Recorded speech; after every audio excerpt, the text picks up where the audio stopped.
22 March 2026 Babarpur শিশু ভবন নেতাজি সংঘ আয়োজিত রক্তদান উৎসব থেকে চ্যানেল আনন্দের একটি প্রতিবেদন। বাবরপুর নেতাজি সংঘ সেবামূলক কাজে নজির গড়ল।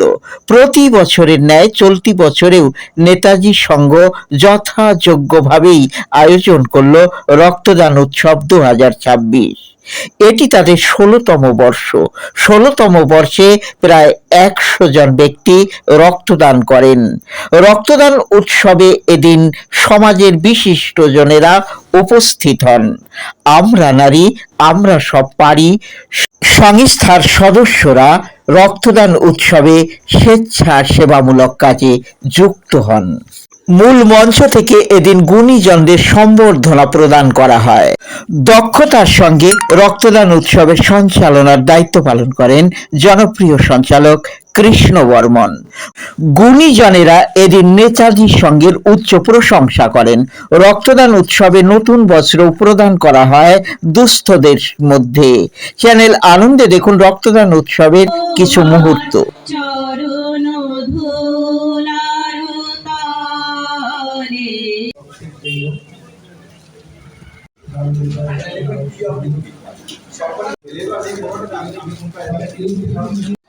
অমিত হালদার, ভোলা বিশ্বাস মহাশয়কে বরণ করে বিশ্বাস মহাশয়কে বাবরপুর নেতাজি সংঘকে বাবরপুর নেতাজি সংঘ আরো ত্বরান্বিত হবে এই সময়।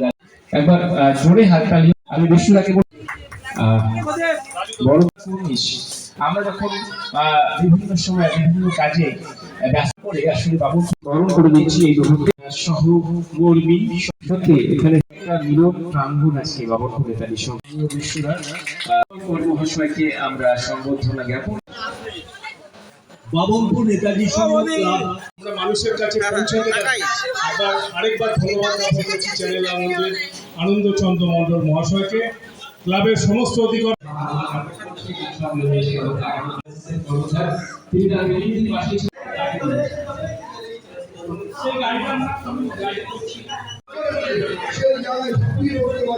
এবং সেই সমস্ত